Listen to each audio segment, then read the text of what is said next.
myself and friends growing up in Dallas, camping wasn't something you did by choice. Why would you go out into the middle of nowhere and fight insects? The entire premise seemed ludicrous. It wouldn't be until I went off to college that I'd find out how fun it actually was.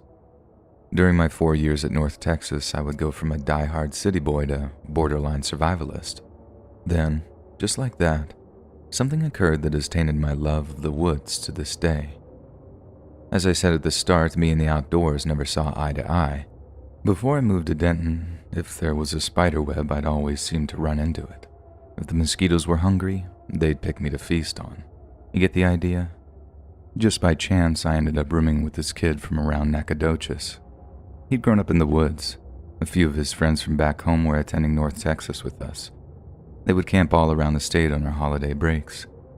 As my first spring break approached, they invited me along to Lake Ray Roberts. If you don't know already, Ray Roberts is this famous lake near Denton. It's world famous for its bass fishing, among other things. I wasn't looking forward to hanging out in Dallas, and I didn't know any of the cool kids, the ones who were heading for one of the places on the coast. So, Ray Roberts it was. With no prior experience of camping, I had to rely on the suggestions of my companions. I borrowed, bargained, or improvised everything I needed. The only thing I didn't skimp on was bug spray. Deepwoods Off and I would become intimate friends. An amazing thing would take place on that trip. Since I'd bathed myself in bug spray, I was free to focus on the actual experience. Everything was going well, then I caught my first fish, and I was hooked, so to speak. The remainder of that trip was spent learning everything I could about the outdoors. After that adventure, I made myself a member of every trip for the next 2 years. I even got to see the ocean that following summer. When I wasn't in class or sleeping, I walked from one end of the town to the other. Despite being a university city, Denton still has that small town feel. There wasn't a tree or animal track I couldn't identify.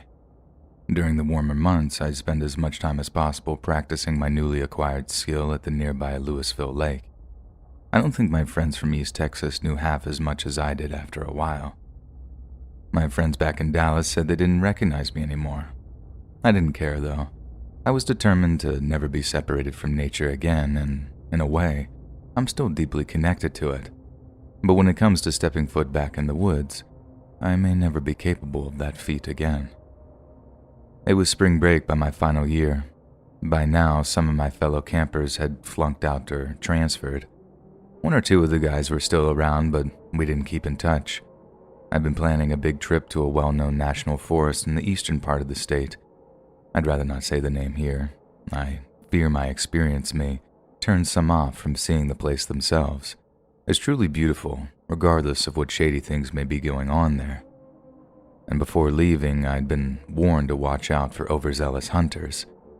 This trip, however, wasn't going to take place during any hunting season that I knew of, so I felt relatively safe. After doing one last quick scan of my checklist, I threw my Jeep into drive and began the 3+ hour drive. I pulled into my camping area just after 3 p.m. and set up everything just the way I'd liked it. I decided to take a quick look around before dinner. This was the first time I noticed them. Well, I didn't actually see anyone, but the feeling I was being watched never left me. I cut my hike short and returned to camp. Although bears were not known to live in this area, I had read a few stories online, and the idea of being eaten my first day there sounded very uncool. I had dinner and hit the sack just after dark. Nothing out of the ordinary happened that night, as far as I know. The next morning was something out of a fantasy.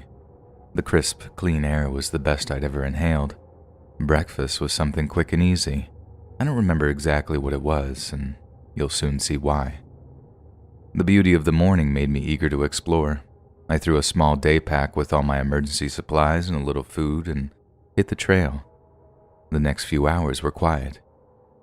The occasional snapped twig or shuffling sound was heard, but I never got the feeling anyone but myself and the animals were present. Just after 11 a.m., I stopped for a snack. As I waited for my Trangia to heat up some water, I lounged lazily against a pine tree. I must have been dozing off when an especially brave mosquito plunged her mouth into my neck. I jerked awake and swatted the little pest into a red smudge.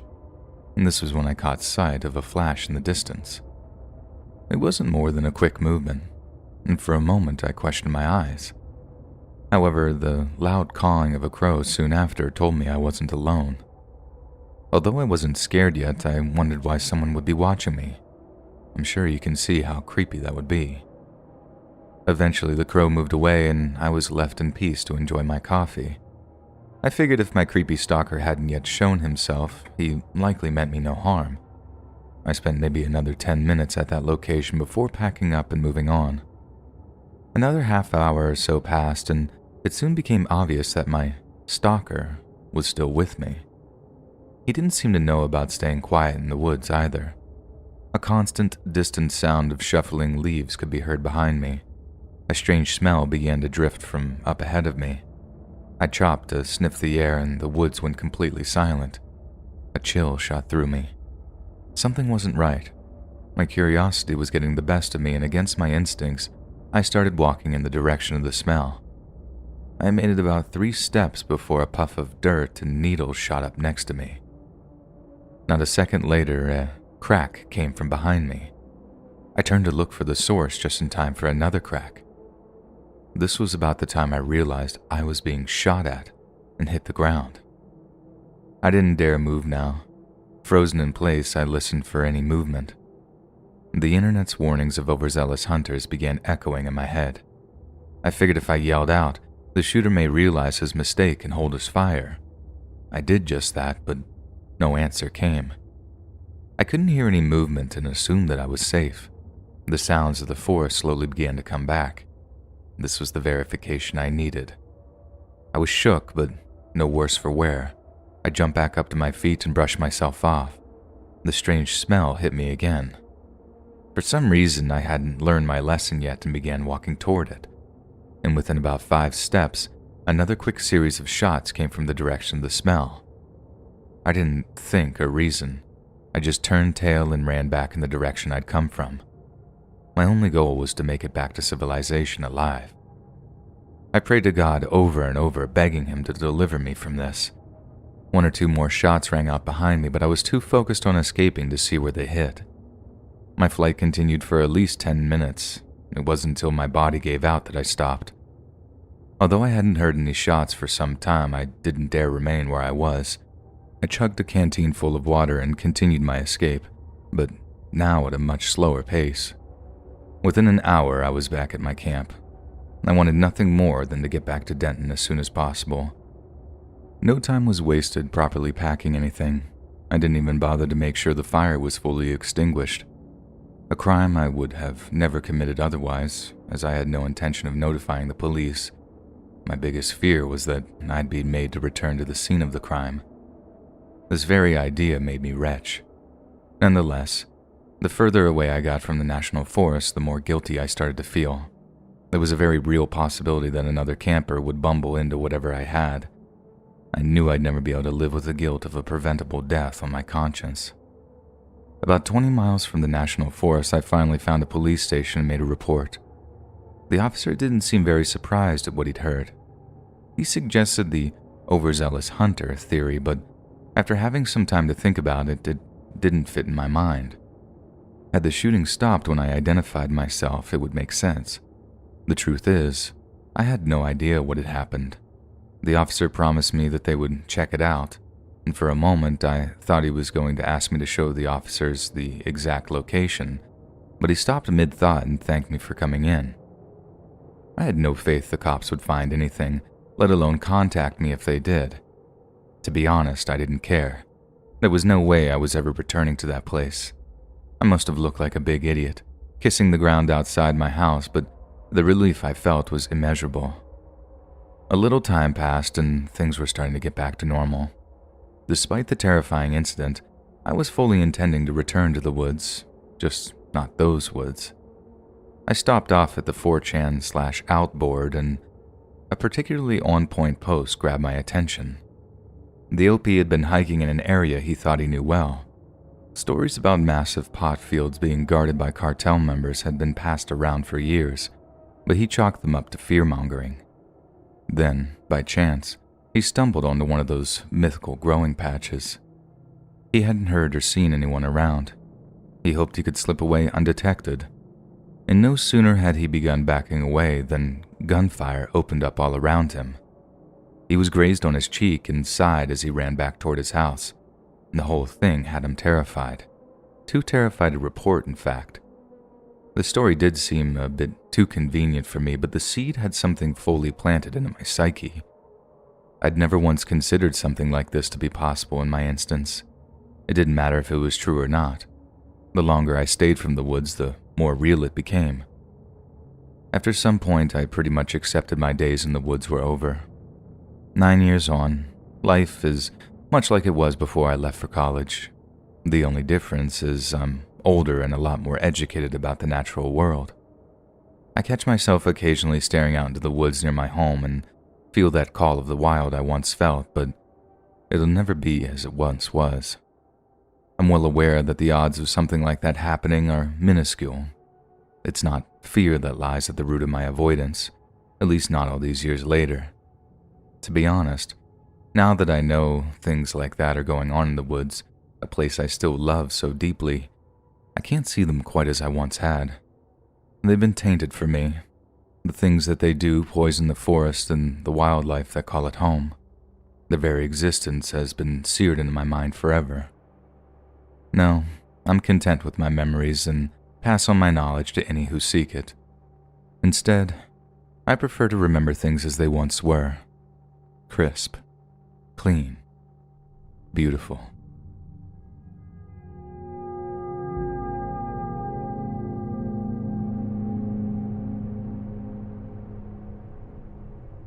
In the late spring of 2017, I embarked on my long-anticipated camping trip out west.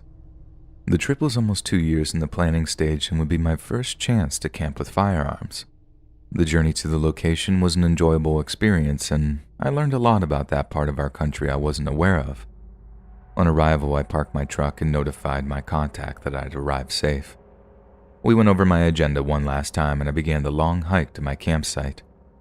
Things went quietly that first day. The weather was so nice, I slept under the stars next to my fire.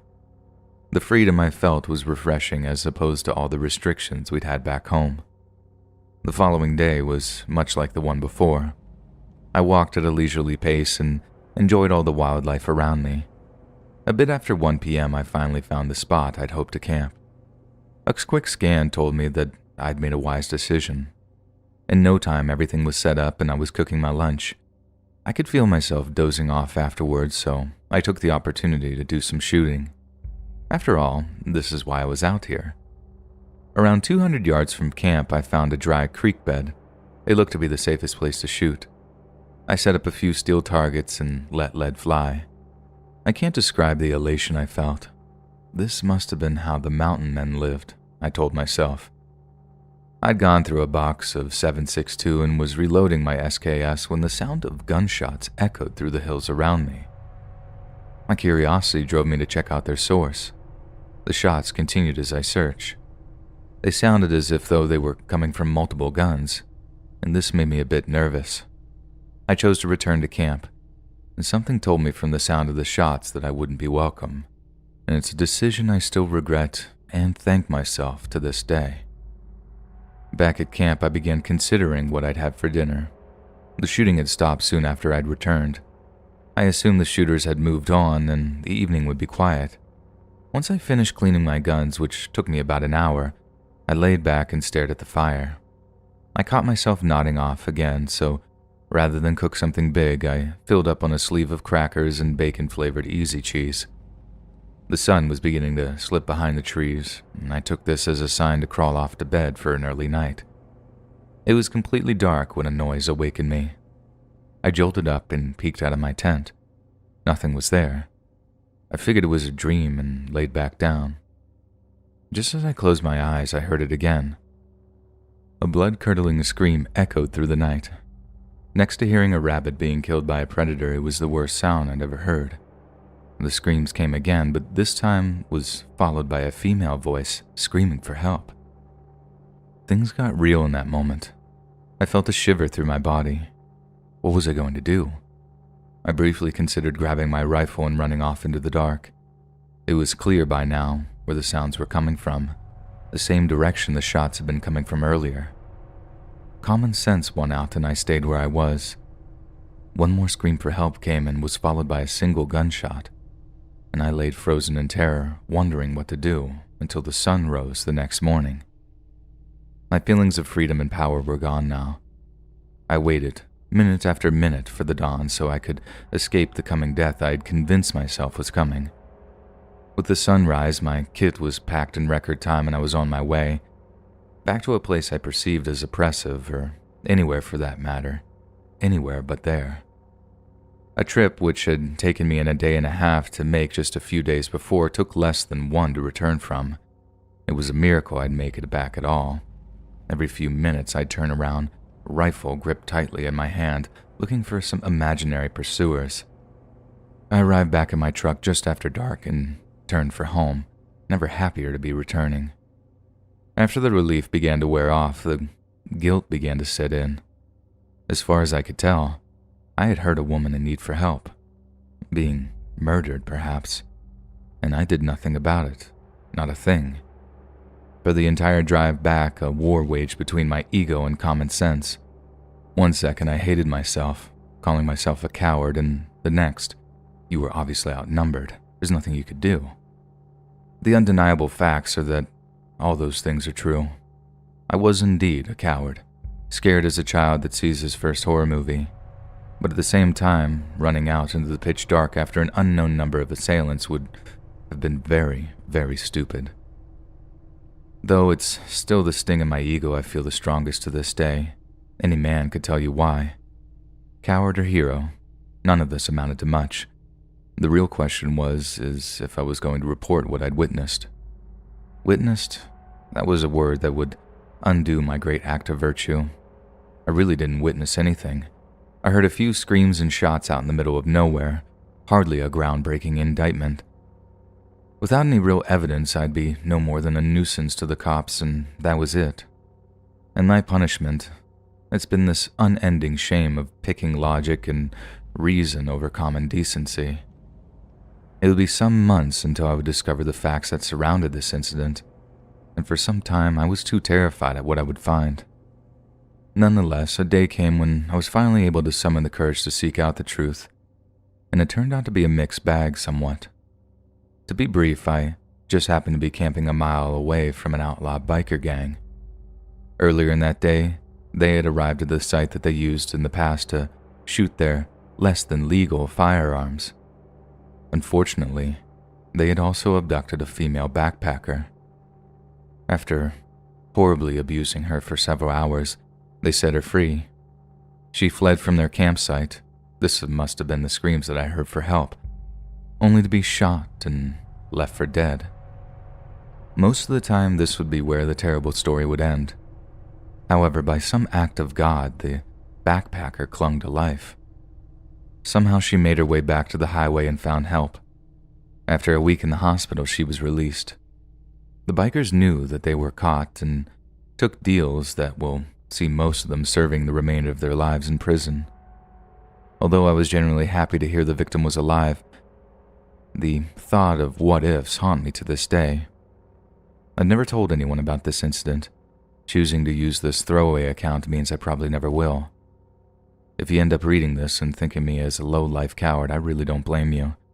I didn't tell this story for folks like you. Rather, this account is for those that believe it's the best policy to not get involved in others' problems. I understand now your desire to avoid conflict. Many have been punished for doing the right thing. You may end up as one of those people if you assist someone in need.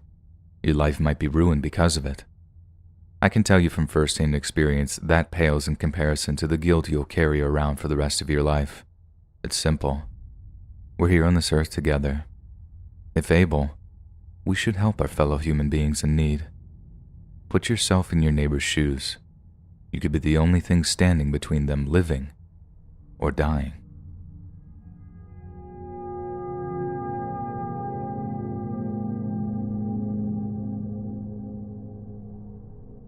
Although this story is far from over, the majority of what I'll share occurred about 12 years ago.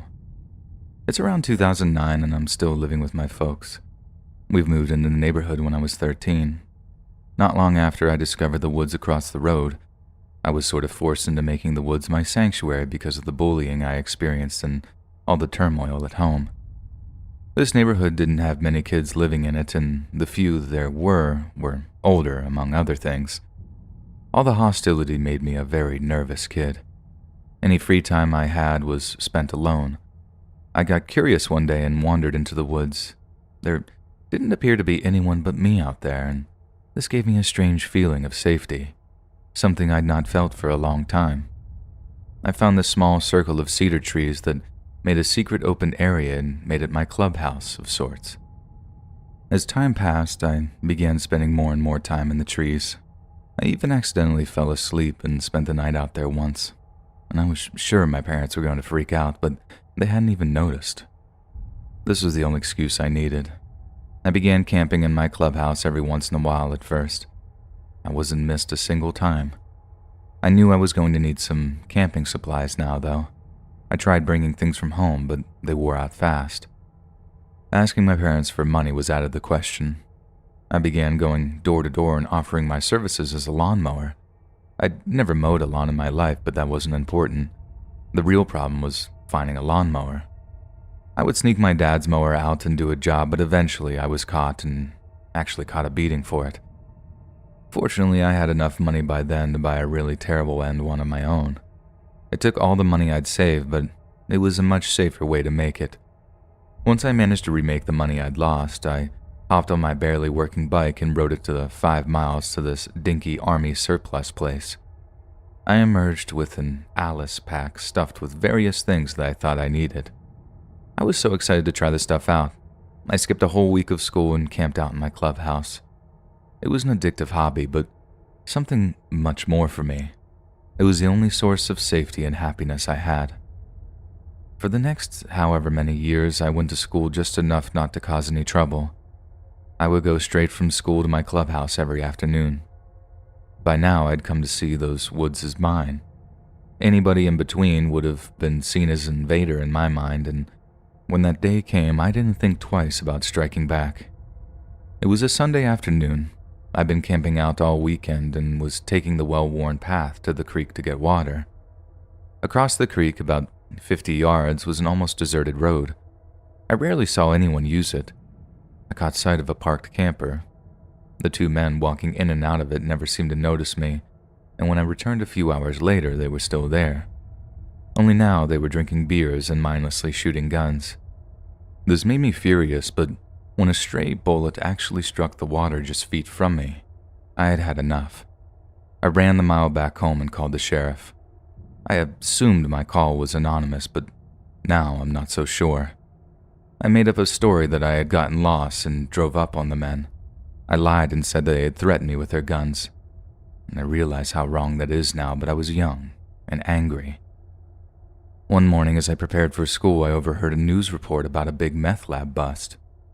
Acting on an anonymous tip, sheriff's deputies found 2 men shooting guns on a country road. Upon further investigation, the camper the men were driving turned out to be a mobile meth lab. The 2 men were taken into custody and were being held pending bail hearings, and I knew this had to have been the call I made. The seriousness of the situation scared me, but I was confident no one would know that it was me that had made the call. And for the next year, I even followed the case. About 3 months before their sentencing hearing, I received an unnamed letter in the mail, and it simply said, "You mess with the wrong people, kid." A jolt of ice-cold fear shot through me, but I still doubted it was from the 2 men. Any doubt I had was removed when another came the next week, this one far clearer. "You better pray we get time served." I was too terrified at the time to wonder how they knew that it was me. I'm still not sure how they identified me, but the how no longer mattered. The letters continued to arrive. When the day of the hearing came, the news was not good. Both men were felons found with multiple firearms.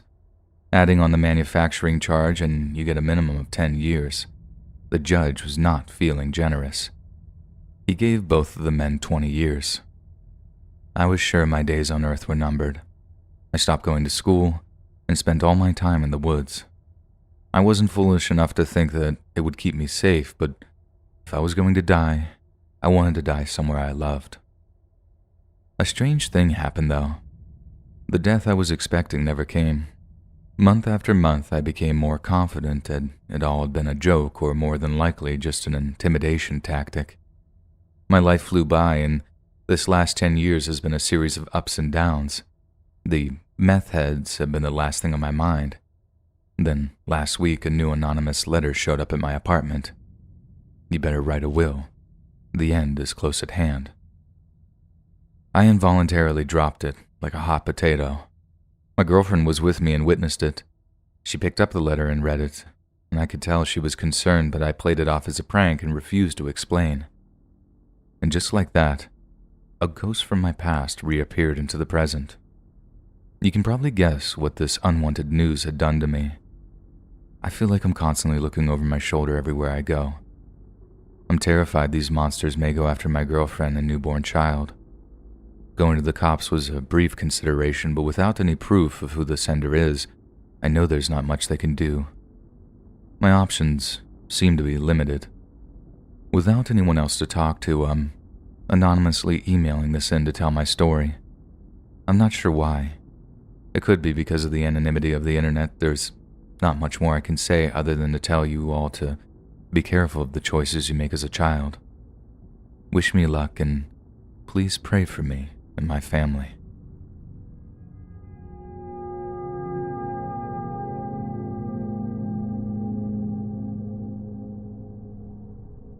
This is an experience my wife and I just had this past year. As soon as the quarantine was lifted in our area, she and I filled our packs and went for a hike at our local state park. It was something we used to do pretty regularly and have since before we got married.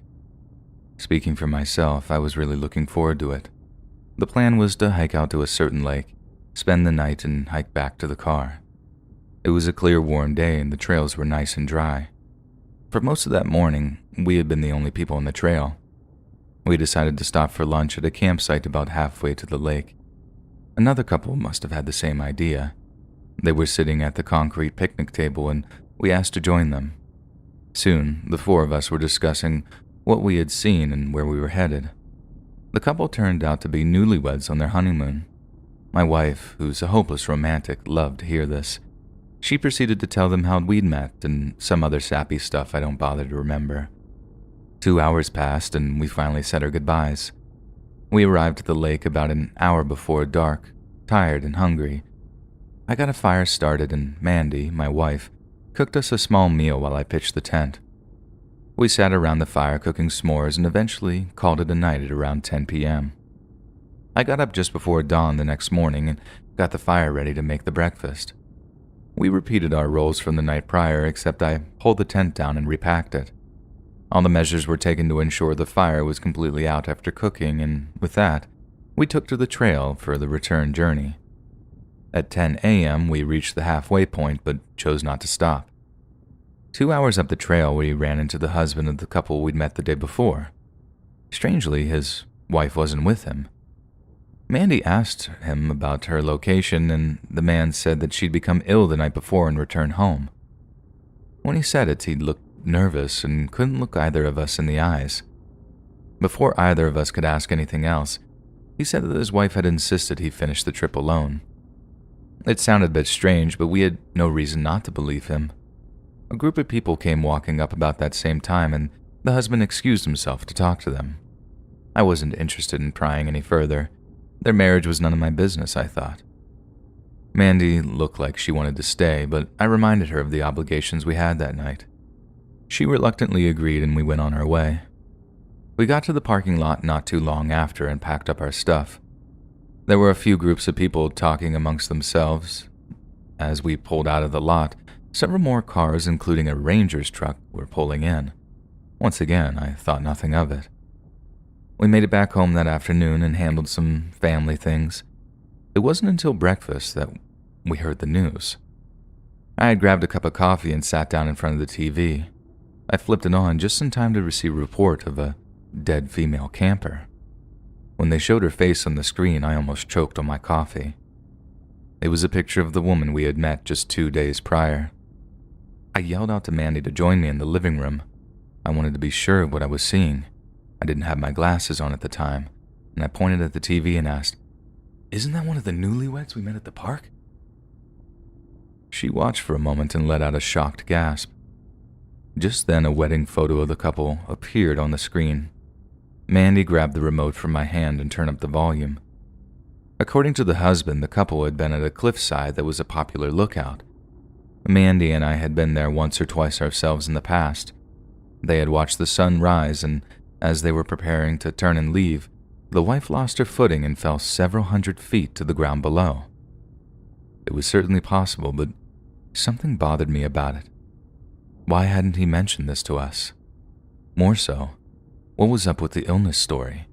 It couldn't have been more than a few hours after the incident had occurred. None of his behavior made any sense. I know if something such as that happened to me, I'd have been a mess. We had passed at least 15 people that morning and not a soul talked to us. It all seemed fishy to me. I was glad to see that Mandy agreed with me. It looked as if though her instincts had been right once again.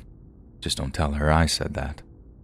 After a long discussion about our responsibilities and the like, we agreed that we should contact the law enforcement involved in the case. And as it stood, the husband isn't under any suspicion. Not publicly, anyways. I contacted the sheriff's office and told them what we knew. The deputy put us on hold for a moment, and when he returned, he said someone may reach out to us in the future. But it's been almost a year and no one has contacted us. And this is what brings me to emailing you here. What do you think? My instincts and my wife's tell us that a crime may have occurred.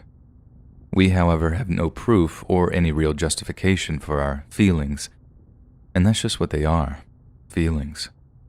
Certainly, if law enforcement believed we had something to offer, they would have already contacted us, right?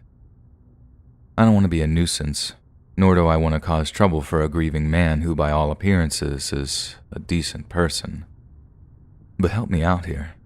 Should I keep pushing or leave the police to do their jobs? I just can't shake this nagging feeling that a man is getting away with cold-blooded murder.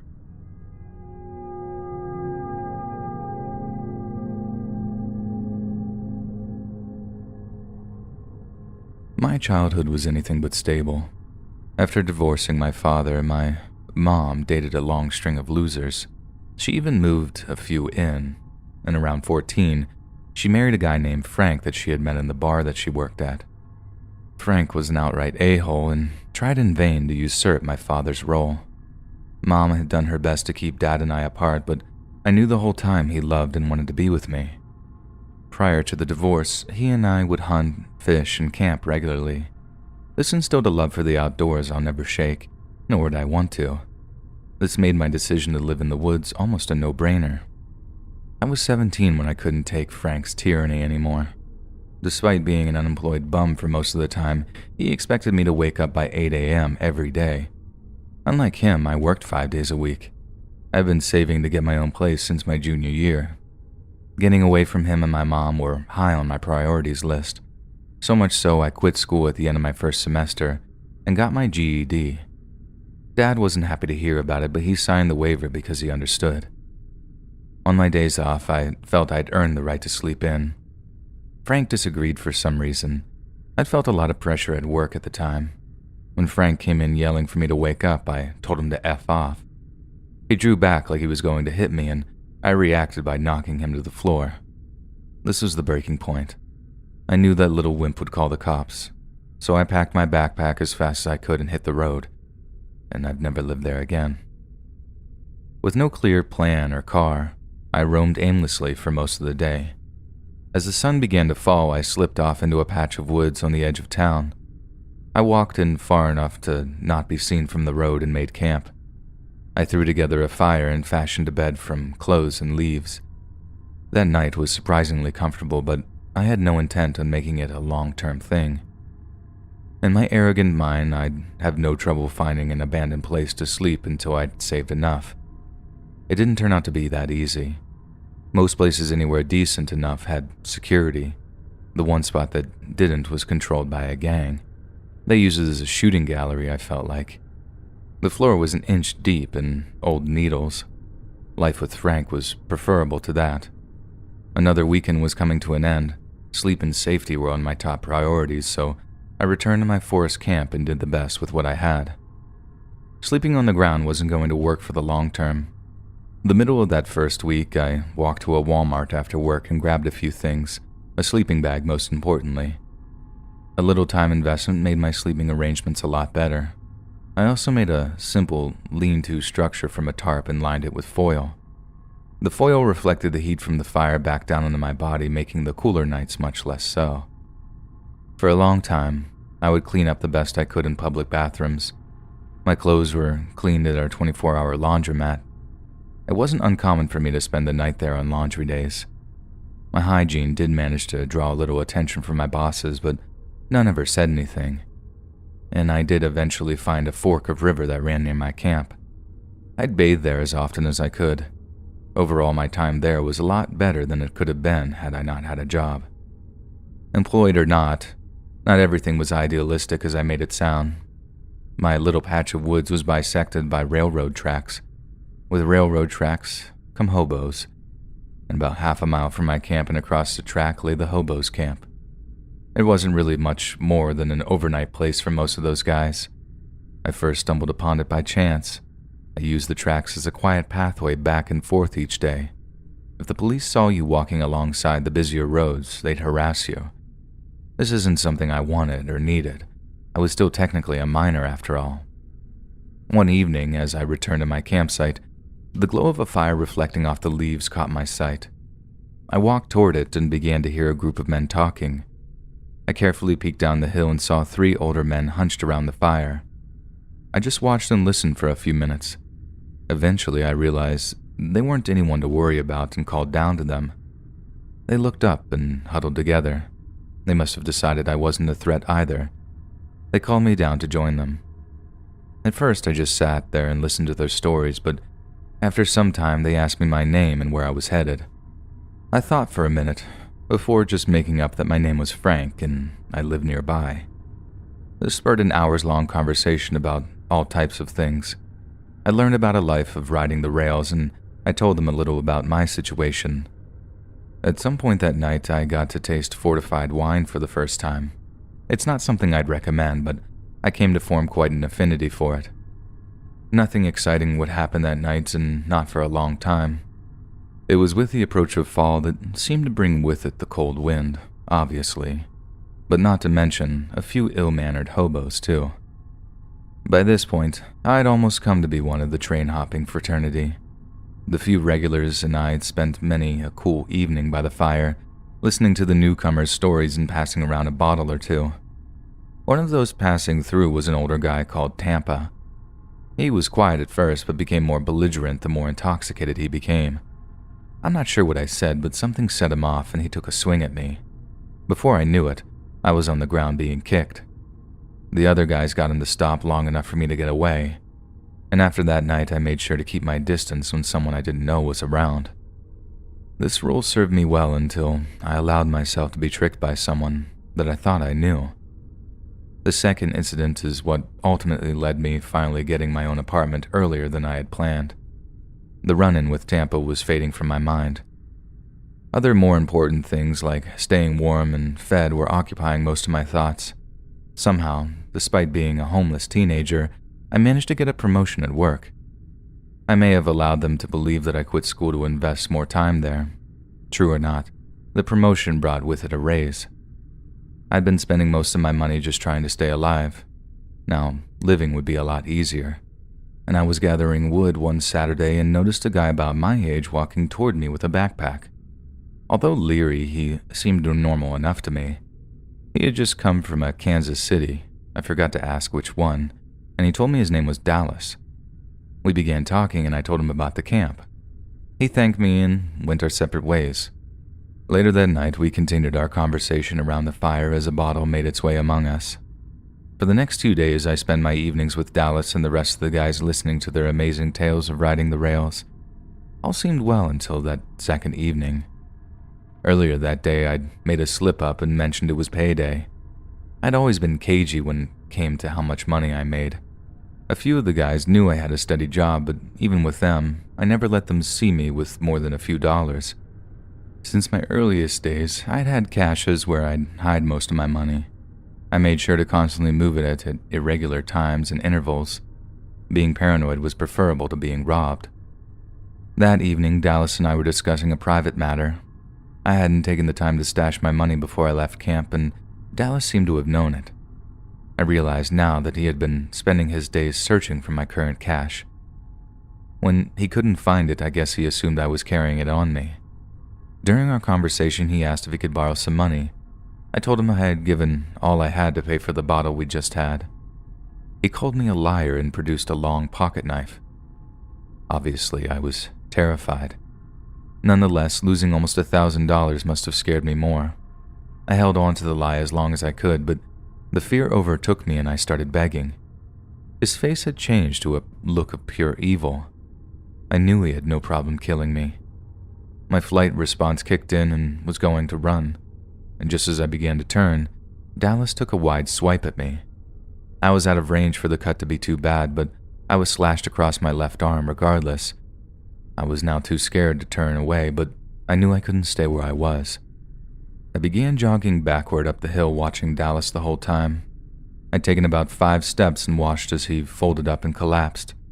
It didn't make any sense until I made out the shape of another person standing behind him with something long in his hand. I called out and Johnny, one of the regulars, stepped up into the dim light. Johnny was holding his trademark axe handle. I thanked him and he proceeded to tell me he had been watching Dallas all evening. While he and a few others had been in the liquor store, Dallas had made an offhanded comment about me being Mr. Moneybags. He figured Dallas had something planned. Dallas was beginning to stir by now and cursing Johnny. Johnny simply looked down at him and said, "Get," and added that if he didn't, he would get an even worse beating. Dallas did as he's told and disappeared into the night, hopefully forever. And for safety's sake, I spent that night and a few more after at the hobo camp. I made sure to take a different path to and from work for the rest of the week. I didn't see Dallas again, but my second assault in less than a year was too much for me. I had had enough to get a place by this point anyhow. I was hoping to have a little more, but that seems to always be the case in life, right? I spent that weekend at the library, going over classifieds on Craigslist, and late that Sunday evening I was sleeping in my very own apartment. It was a tiny little dump, but it was mine. A few months later, I found a better, more permanent situation and spent a full 3 years there. I still think about Johnny and the other guys from time to time. They were nothing like you'd expect people in that life to be, but even being surrounded by a group of good guys like that, camping or sleeping rough as some call it, isn't something I'd recommend to anyone.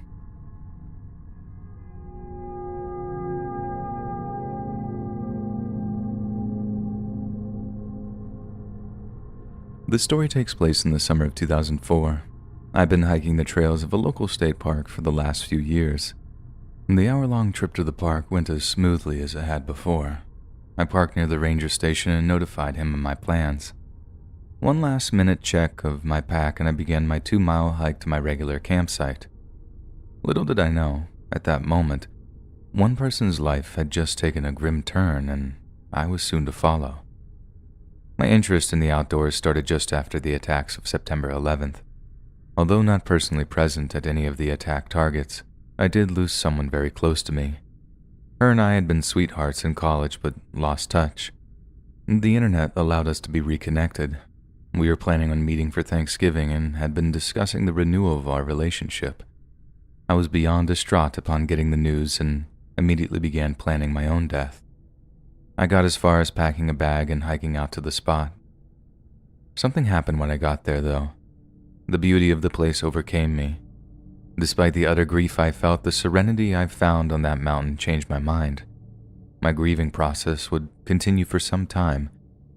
At any point I felt too overwhelmed, I fled back into nature and all was made bearable again.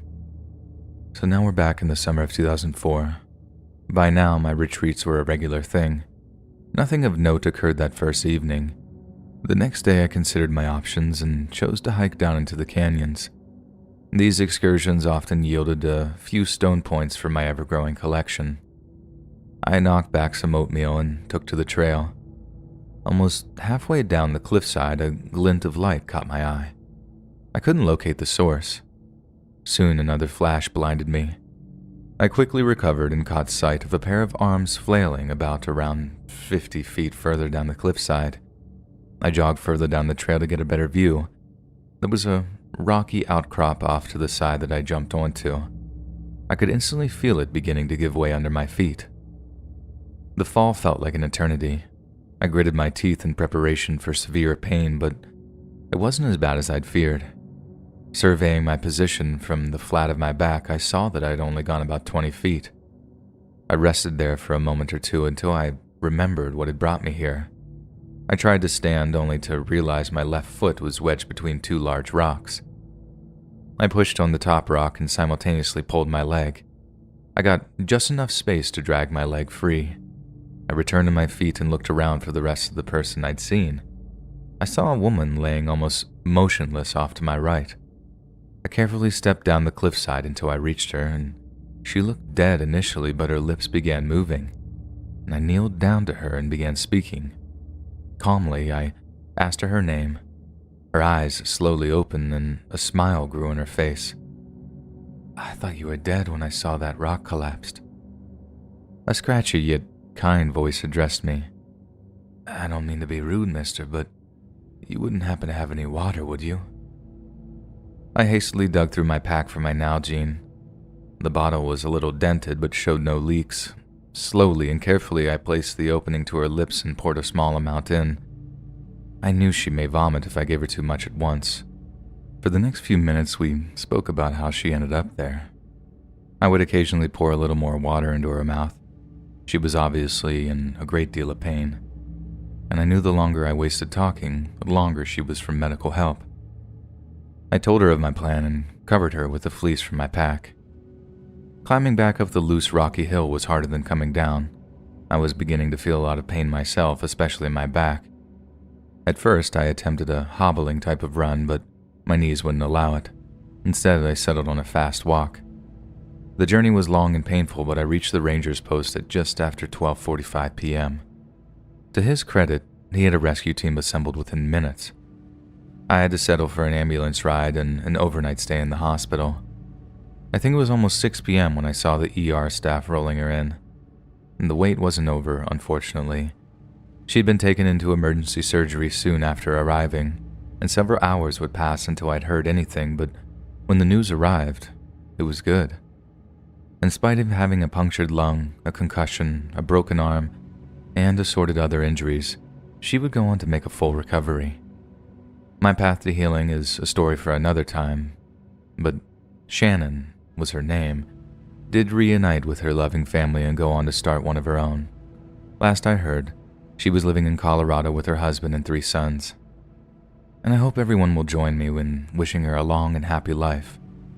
I'm just happy I could be there to help her through all that she suffered.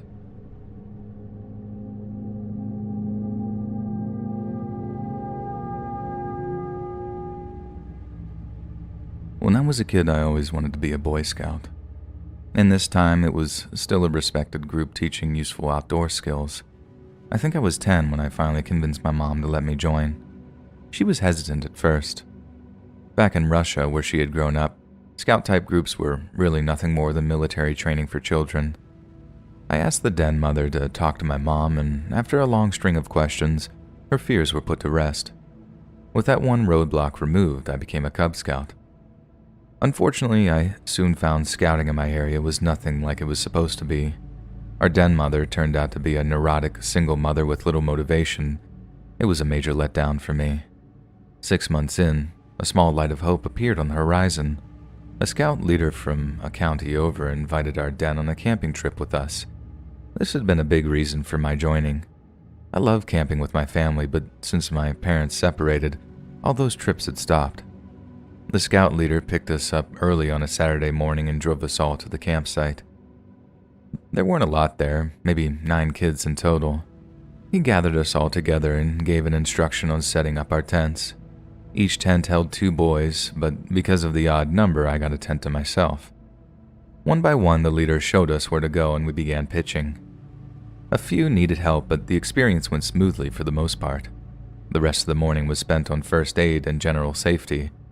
I was paired with the leader, thus became the visual aid.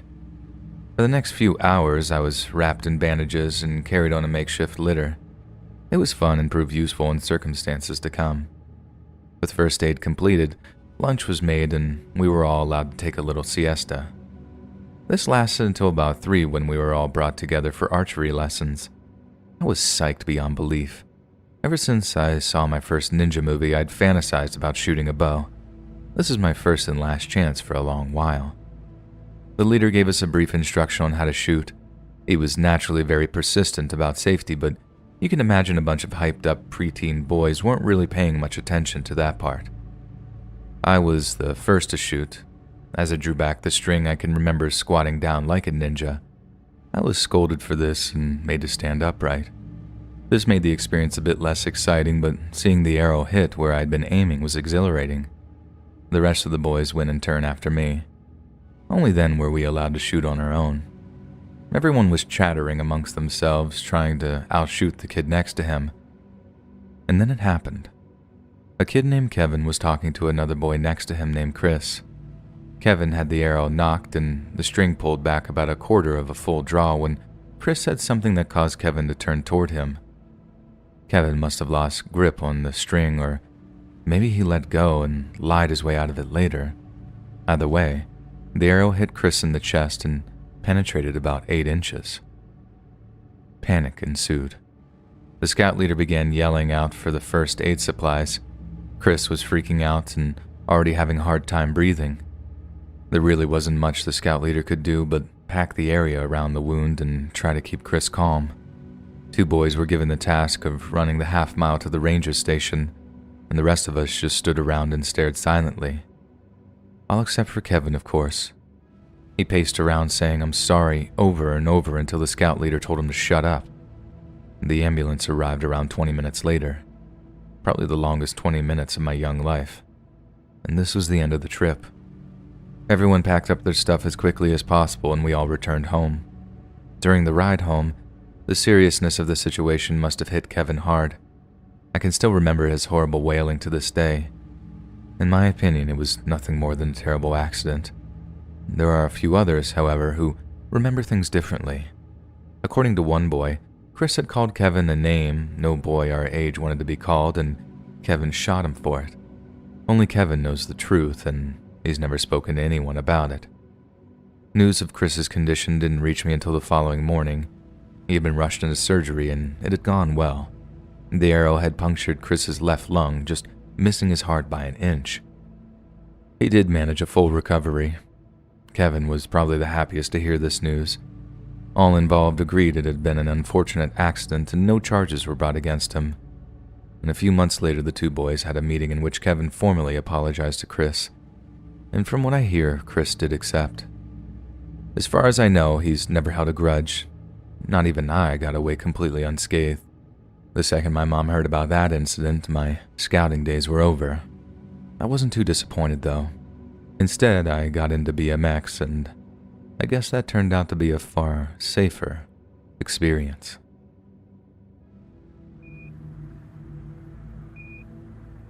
Hey friends, thanks for listening. Click that notification bell to be alerted of all future narrations. I release new videos every Monday, Wednesday, and Friday at 7 p.m. Eastern Standard Time. If you get a story, be sure to submit them to my subreddit, r/letsreadofficial, and maybe even hear your stories featured on the next video. And if you want to support me even more, grab early access to all future narrations and bonus content over on Patreon. And click that big join button to hear about the extra perks offered for the channel. And check out the Let's Read podcast, where you can hear all of these stories and huge compilations and save on data, located anywhere you listen to podcasts. Links in the description below. Thanks so much, friends, and I'll see you again soon.